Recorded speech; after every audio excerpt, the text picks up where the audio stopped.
सिद्धरामेश्वर रोटे, गाव गोटेवाडी. गोटेवाडी.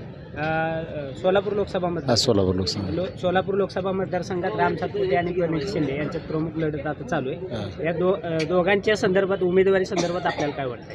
काय नाही, आम्हाला राजन मालकाचा आदेश आल्यामुळे आम्ही राम सातपुतेचं काम करणार. राजन मालकाचे कार्यकर्ते. हा, राजन मालकाचे कार्यकर्ते. आपल्या म्हणजे घरामध्ये किती मत आहेत सगळे? आमच्या घरात टोटल 42 मत आहे. 42ला 42. राम सातपुते. लोकसभेची निवडणूक चालू आहे आता.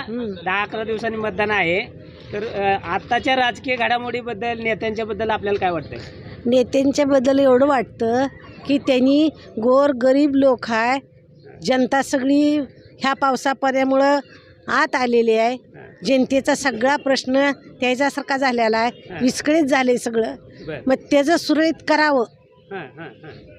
जो कोणी उमेदवार उभा राहील त्यानं सुरळीत करावं. गावोगावचं कोणतंही उमेदवार उभं राहतील त्यांनी.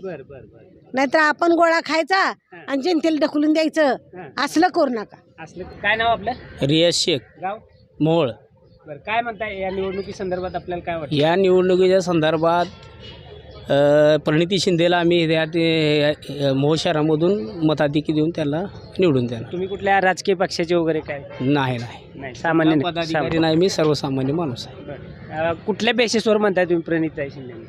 गेल्या 10 वर्षापासून 2 वेळा ह्या सोलापूर जिल्ह्यामधून खासदार निवडून दिले. त्यांनी कुठलं काम केलं नाही. जनता त्यांना ओळखत नाही कोण खासदार आहे म्हणून. आणि राम सातपुते आज येऊन ह्या जिल्ह्यामध्ये लोकसभेची उमेदवारी घेऊन खोटं बोलतं आहे.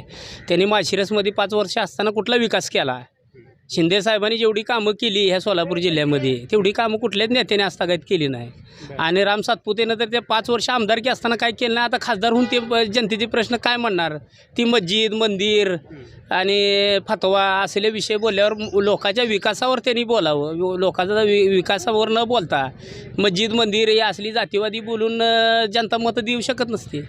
त्यामुळं प्रणिती शिंदे यावेळेस बहुमताने निवडून येणार. आम्ही तुम्ही म्हणताय मोदीला बघून मतदान करा. गेल्या 10 वर्षापासून मोदीलाच बघून मतदान केलं की जनतेने. मग काय दिलं तुम्ही 10 वर्षात? कुठली सुखसुविधा? बेकारी एवढी वाढली. 2 कोटी तुम्ही रोजगार लोकांना देता म्हणला, एकही रोजगार तुम्ही लोकांना दिला नाही. 30 लाख नोकऱ्या आता सध्याला खाली असताना तुम्ही एकही सरकारी भरती नोकरी केली नाही. आणि रेट एवढी वाढवून टाकले. सर्वसामान्याला 57 रुपये पेट्रोल मिळणार, आज 110 रुपयानं आम्हाला पेट्रोल घ्यावं लागलं. डिझेल 55 रुपये असताना आज 97, 92, 93 रुपये लिटर डिझेल आता चालूला आहे.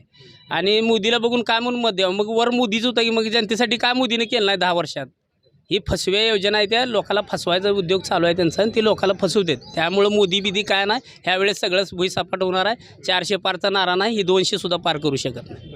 जर प्रणितीताई निवडून आल्या तर त्यांच्याकडून काय अपेक्षा असतील? प्रणितीताईचं आम्हाला माहिती आहे, कारण ते 3 टर्म ती विधानसभेला आमदार म्हणून लोकांनी त्याला निवडून दिलं आणि सोलापूर शहरामध्ये त्यांनी कामं केली ती. आणि त्यांचा विश्वास आहे आम्हाला.